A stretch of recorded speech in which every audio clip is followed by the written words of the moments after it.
Shalom. All praises to Yahawah, bahasham, Yahawashi, bahasham Rakakodash. Double honors to the apostles and elders of Great Millstone, and peace and blessings to the 144,000 and the rest of the elect. This is the brother Yakanan from the GMS Houston camp, and this is just a quick lesson touching on what was briefly mentioned at the Tuesday camp.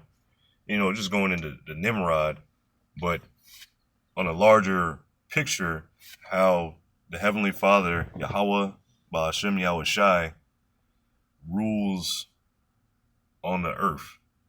And the different people, what you see like in the, with the elites, the rulers of the world, Yahawah, bahasham, Yahawashi has put them in position to do his will, to carry out prophecy, to do what Yahawah, bahasham, Yahawashi wants these people to do. And just showing that Yahawah bahasham, Yahawashi puts these people in their position. And also, Lord willing, if I get to it, that the King, the Heavenly Father, Yahawah bahasham, Yahawashi, also not only puts these people in the positions that they're in to do what they do, but also works on their mind to bring about what Yahawah bahasham, Yahawashi wants them to do, whether it be good or evil. So just jumping right into it, this is Daniel chapter 4 and verse 17. This matter is by the decree of the watchers and the demand by the word of the holy ones, to the intent that the living may know that the Most High ruleth in the kingdom of men. So letting you know right off the bat, Yahawah bahasham, Yahawashi rules in this kingdom, the kingdom of men on the earth. And he rules over everything. All creation, all existence, Yahawah bahasham, Yahawashi rules over it. He says the word and the creation does it. It says, to the intent that the living may know that the Most High ruleth in the kingdom of men, and giveth it to whomsoever he will, and setteth up over it the basis of men. So this rulership of the earth right now is ruled by Esau Edom, the so-called white man, the basis of men, the lowest of the low, who Job said that he wouldn't have his dogs around him.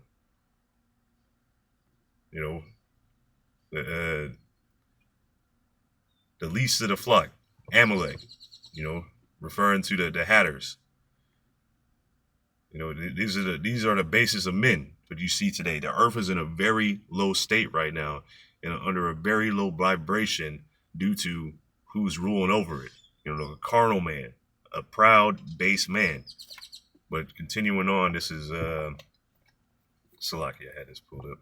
This is Genesis chapter 10 and verse 8, referring to Nimrod. And Cush begat Nimrod. He began to be a mighty one in the earth. He was a mighty hunter before Yahawah bahasham, Yahawashi, wherefore it is said, even as Nimrod, the mighty hunter before Yahawah bahasham, Yahawashi. And the beginning of his kingdom was Babel, and Erech, and Akkad, and Calneh in the land of Shinar, that's modern day, I believe that's Iraq. We're going to see that. Yeah, it says, Babylonia was an ancient empire and cultural region in Mesopotamia, modern day Iraq, centered around the famed city of Babylon.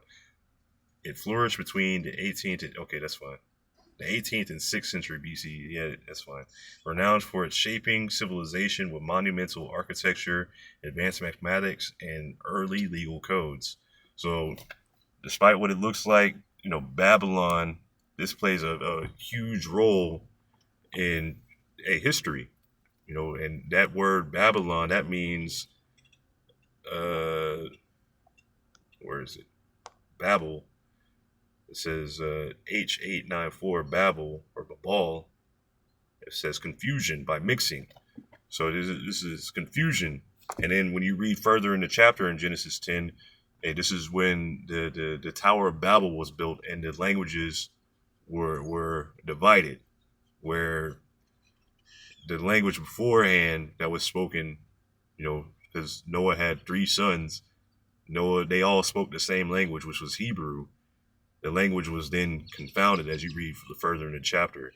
But we're focusing on Nimrod. He was a mighty hunter, and it said he had a kingdom. And Nimrod, his name means, this is H5248, Namarad, and it's rebellion, the valiant. It says the son of Cush, grandson of Ham, which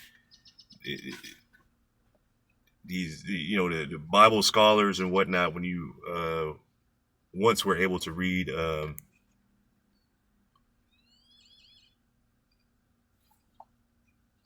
let me see here. It used to be in the I believe the Strongs.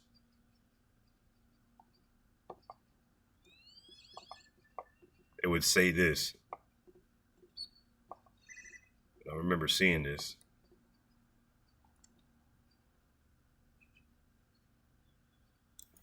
Okay, that don't help me at all. It would say it in there.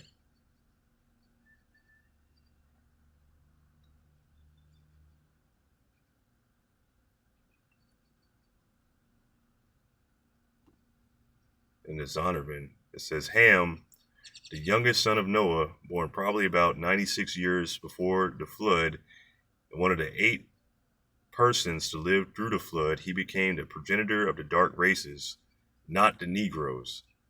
So this is, it says, but the Egyptians, Ethiopians, Libyans, and Canaanites. So that puts you, them dark races that came from Ham.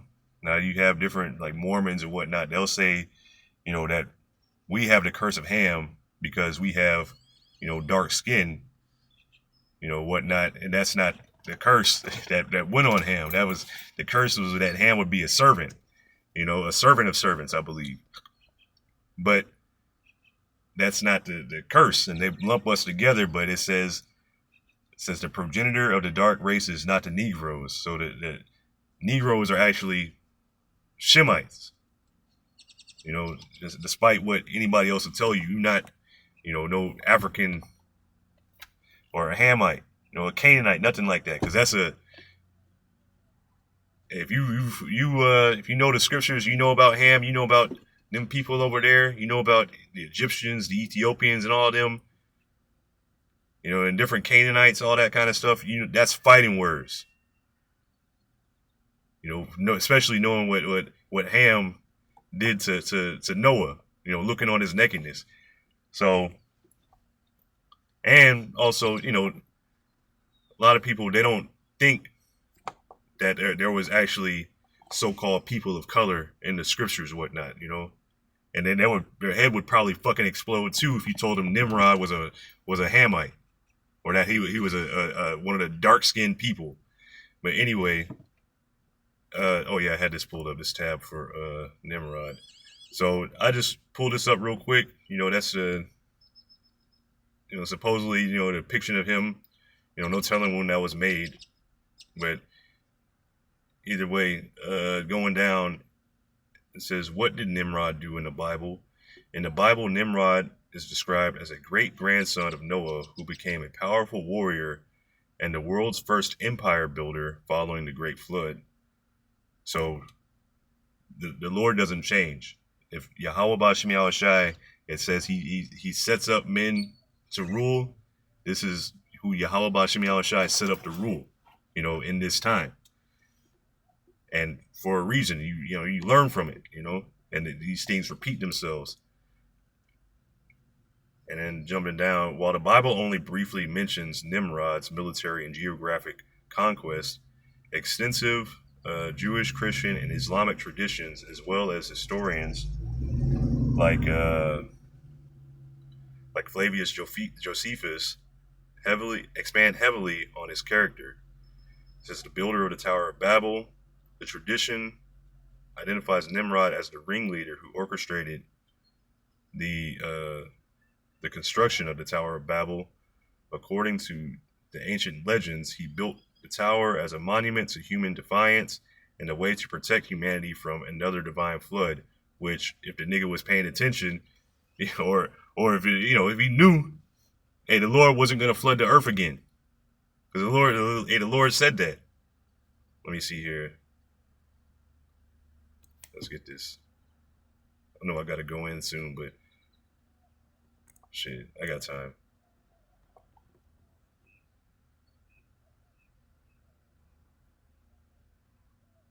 Here we go. Genesis 9:12. And the Most High said, this is the token of the covenant which I make between me and you and every living creature that is with you for perpetual generations.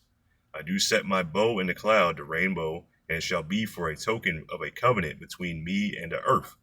And it shall come to pass, when I bring a cloud over the earth, that the bow shall be seen in the cloud. And I will remember my covenant, which is between me and you and every living creature of all flesh, and all waters shall no more become a flood to destroy all flesh. And the bow shall be in the cloud, and I will look upon it, that I may remember the everlasting covenant between the Most High and every living creature of all flesh that is upon the earth. So, the Lord already said, I'm not going to flood the earth again. That's why this time it's going to be by fire. So Nimrod, he's a king set up. The Lord set him up, but he's still, just because the Lord set somebody up, don't mean, they wise like that. Because the Lord already said, I'm not going to flood the earth again. So, here it is, you building a tower, and the Lord put that in your mind, and we're going to build this tower just in case it does flood. But the Lord used that to confound the languages. And now you got people speaking all manner of different languages. You can't understand each other. Even if you got a different dialect, you can't understand each other. So the Lord using you for certain purposes to bring out. The Lord will raise you up for a particular purpose, even though it looked like, another way. It says a mighty hunter. Genesis states that he was a mighty hunter before the Lord. While this could mean literal prowess with wild beasts, many ancient commentators interpret this phrase as a hunter of men, suggesting he was a tyrant who subdued and conquered other people. Right. That's what he was. He established those different cities. He conquered, that area. He's a mighty hunter, a hunter of souls, a hunter of men. And then you ain't gonna worry about that last part, because that's not even in the scriptures. This last one, that's why you take these things with a grain of salt. If you can read it in the scriptures, good. This right here, this last one, that's not in the scriptures at all. And it don't even make any sense. Like I'm gonna have to look at the timeline, because they lived in two different, time periods. So that's enough of that. All this stuff, you take with a grain of salt. If it ain't in the scriptures, if it ain't in the Bible, and I ain't talking about, it's in the book of Enoch, though. It's in the book of Jubilees. Those are pseudepigraphicas. Those are not considered to be books in the Bible, So moving on, this is Psalm 75 and verse 6. For promotion cometh neither from the east, nor from the west, nor from the south. So promotion, let's look at that word, promotion. H2022, it says har, and it's a shortened form of H2042, a mountain range or hills, sometimes used figuratively. Now, also, yesterday we mentioned that the mountains and the hills, these represent, large governments, small governments. So, when you get a mountain, you got a large government going. It's very organized, So that being raised up, that government, since we're talking about Nimrod, his empire, that being raised up, that wasn't just, it says neither from the east, nor from the west, nor from the south. It ain't from none of that. It ain't no, the wind, whichever way the wind's blowing, that ain't raise you up. But the Most High is the judge. He putteth down one and setteth up another. So the Most High is the judge. He sets a person up to rule, and at the same time, he can bring that person down. Or, a person could already be ruling that he set up, and he has him to decline, moves him out of the way, and puts another person in there. Hey, your job is your task, whatever you done to set up. hey, it's done. You're done. Your use is finished. Now let me move somebody else in there. For in the hand of Yahawah bahasham Yahawashi there is a cup, and the wine is red. Oh, I'm sorry. Right. Well, that's pretty much the point. Going into the next verse, going into the judgment of these nations. But here's the point: was that the Most High, he put him down one, and he set up another. So we're gonna go to Daniel chapter 2.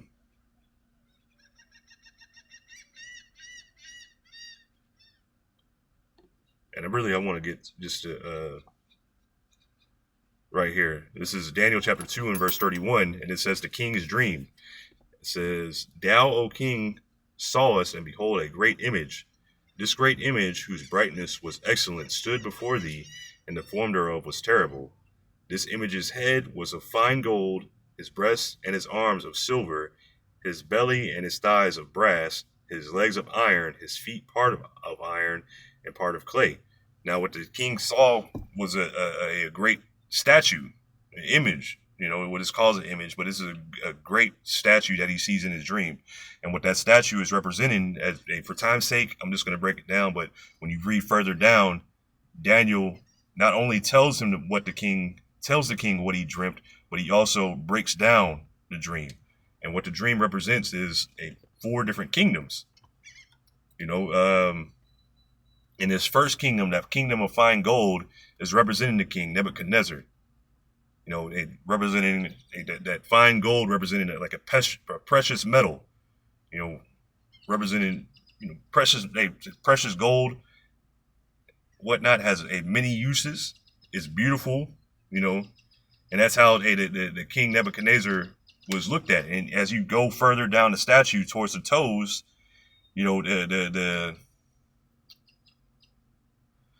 the quality of those metals decreases.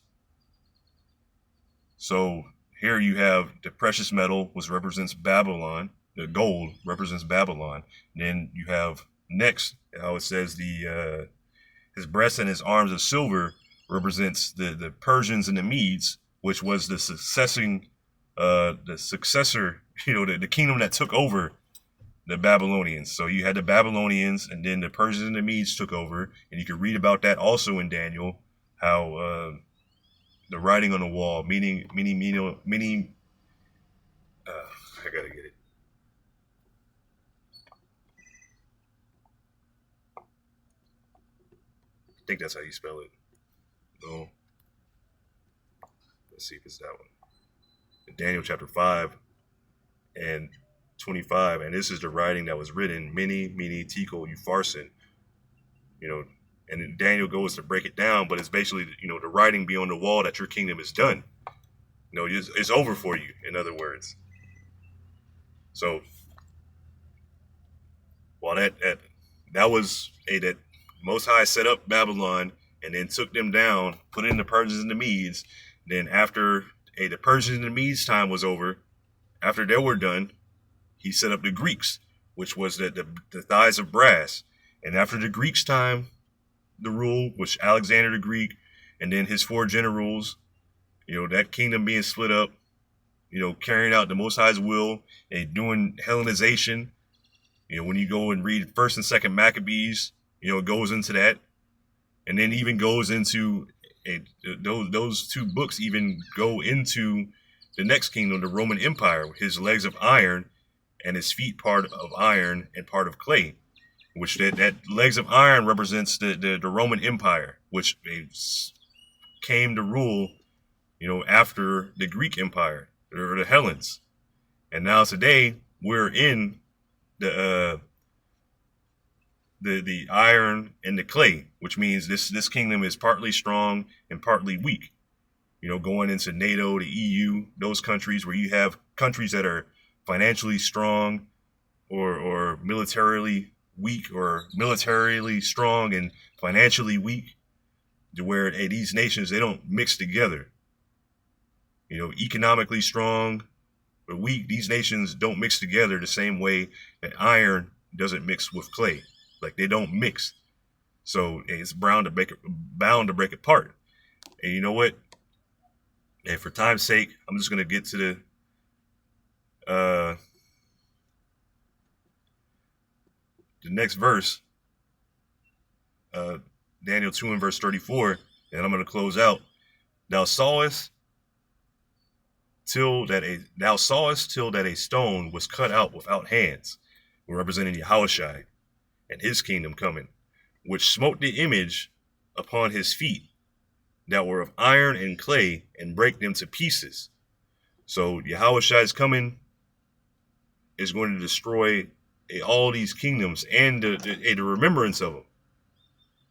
You know, and Yahweh bahasham Yahawashi raised up Yahawashi. He's putting Yahawashi in his place in the right time. And this is going to be an everlasting kingdom. Yahawashi's kingdom, it will never fall or crumble, you know, or anything like that. It will never decay. This is going to be a everlasting rulership under Yahawashi. Thou sawest till that a stone was cut out without hands, which smote the image upon his feet. You know, this kingdom that's ruling right now, the iron and the clay. This is where we are right now in prophecy. You know, getting ready to take place. And break them to pieces. So this empire, this infrastructure, you know, that's been set up, and the Lord is getting ready to bring it to nothing. Then was the iron, the clay, the brass, the silver, and the gold broken to pieces together, and became like the chaff of the summer threshing floors, and the wind carried them away, that no place was found for them, and the stone that smote the image became a great mountain and filled the whole earth. So, you know, when you hear, you know, the Israelites, particularly of Great Millstone, you know, speaking of the, you know, the next kingdom, the next rulership, the Israelites ruling, this is what we're speaking of, and this is where we are in prophecy. You know, but hey, remember, the Lord ruleth in the kingdom of men, and he setteth up whomsoever he will. And right now, he's getting ready to set up, you know, one that's profitable, one that's truly, you know, who he deemed like how do you say, one that's a what's the word, approved by Yahweh bahasham Yahawashi. You know, like Yahweh said in the cloud, this is my son whom I am well pleased, hear ye him. So the whole earth, you know, right now, you know, the Israelites, you know, those in the truth, those with the 100% truth, you know, those that believe this word, the hopeful elect, I should say, that believe this word for what it truly is. And we got the early access, you know, we know what's getting ready to take place.